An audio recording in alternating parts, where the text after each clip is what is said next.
Yogo, shoutout sa inyong lahat. Oh. So, sasagutin ko lang itong nag-comment nito. Ito siya. Oh. Ayan. Yan ang comment niya guys, no?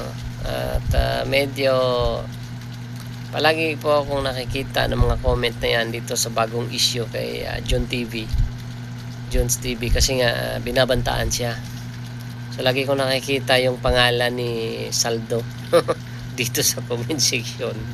May iba dyan nagko-comment na hindi naman binabanggit yung pangalan pero talagang alam ko kung siya talaga yung pinaparinggan. So actually nangyari na yon, yung nangyari kay Idol Saldo doon kay Ramjo, yung mga nangyari sa kanila in the past. Pero wag naman nating i-bring up dito sa dito sa channel ba ni Jones TV kasi unang-una wala tayong ebidensya na siya yan. Pangalawa, siguro naman hindi gagawin ni Saldo yun kay Jones TV. Hindi naman siya galit doon kay Jones TV. Ano ba dahilan para gagawin niya? Kung inggit-inggit lang din naman ang basihan, meron silang kanya-kanyang mga sponsor, no. Ang nangyari lang doon kay Ramjo at saka yung kay dati, medyo hindi lang sila nagkaintindihan tapos sinusulusulan sila dati ng mga sponsor nila noon. Ngayon yung mga sponsor na yon ngayon hindi ko na nga nakikita, hindi ko na napapansin.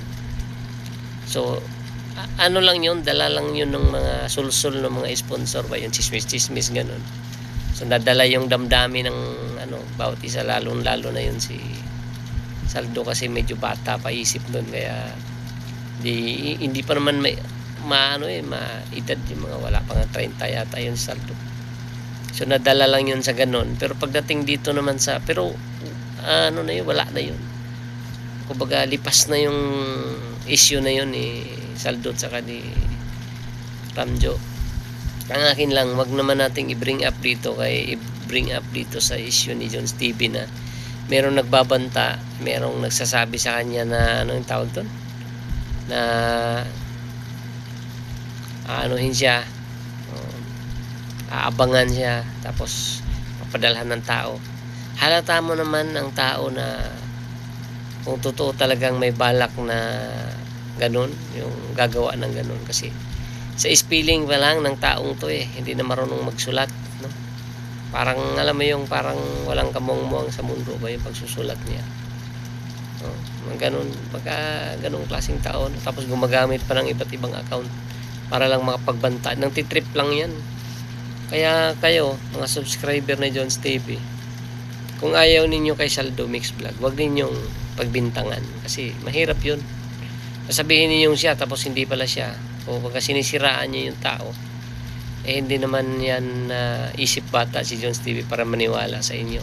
Pag tayong basta-basta labas ng salita sa ating mga bibig na hindi pa natin sigurado, no, na ganun. Kung ayaw nyo kay Saldo, huwag nyo na lang siya panoorin. Focus na lang kayo dito kay Jones TV o di naman kay Ramjo. So ngayon yun lang. Masama yung lalagay-lagay kaagad ng pangalan dyan. Sabagay, hindi ko rin kayo masisi kasi nga nangyari na rin kay Ramjo. Pero sa tingin ko, may natutunan naman si Saldo doon sa nangyari nila ni Ramjo. Kaya hindi na, sigurado akong hindi niya nagagawin yun. Tsaka si Saldo, marunong si Saldo magtagalog. Marunong siya magtagalog. Kasi tingin ko may pinag-aralan siya, kaya marunong siya mag-spelling. Hindi ganyan yung spelling ni Saldo siguro pag yun ang magsulat, hindi ganyan yung spelling. Kaya wag yung iba to kay Saldo yung mga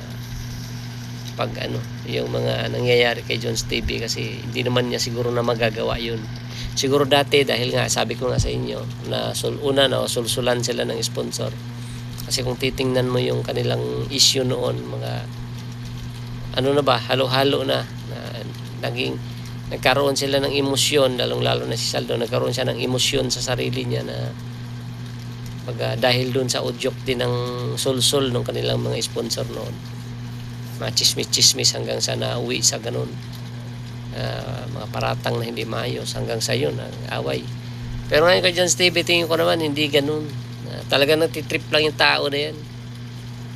si Roselo. Kaya nako, hayaan nyo na yan, wala yan, puro lang dada yan. Pero wag kayo pa rin kawing kumpiyansa.